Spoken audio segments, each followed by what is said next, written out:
Assalamualaikum warahmatullahi wabarakatuh. Kembali lagi di Haba ASN pada hari ini. Nah, telah masuk lagi-lagi beberapa pertanyaan ke email kami dan medsos serta WhatsApp.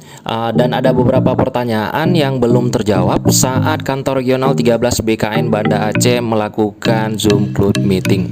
Nah, telah hadir bersama saya di sini seorang analis kepegawaian ahli muda, Bapak Dwi Saputro. Selamat pagi, Pak Dwi. Pagi. Bagaimana, Pak, kabarnya hari ini? Nah, sehat. Alhamdulillah. Nah, Pak Dwi, ada pertanyaan dari Ibu Siti Fitriani dari BKPSDM PD. Apakah ada payung hukum untuk melindungi PNS yang melaporkan PNS lain yang melakukan pelanggaran? Karena sekarang banyak kejadian mereka takut melaporkan karena ada ancaman nih, Pak. Nah, bagaimana menanggapi hal tersebut? Kalau di peraturan disiplin tidak ada.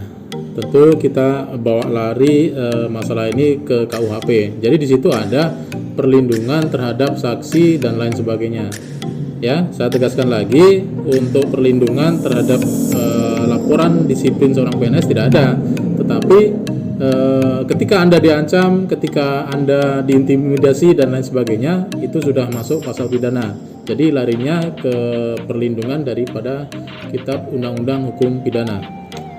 Nah, mungkin tidak diakomodir lagi di PP 53 atau disiplin PNS itu karena sudah diakomodir di KUHP ya, Pak? Ya, seperti itu. Ya, baik, terima kasih, Pak. Assalamualaikum warahmatullahi wabarakatuh. Kembali lagi di Haba ASN selanjutnya.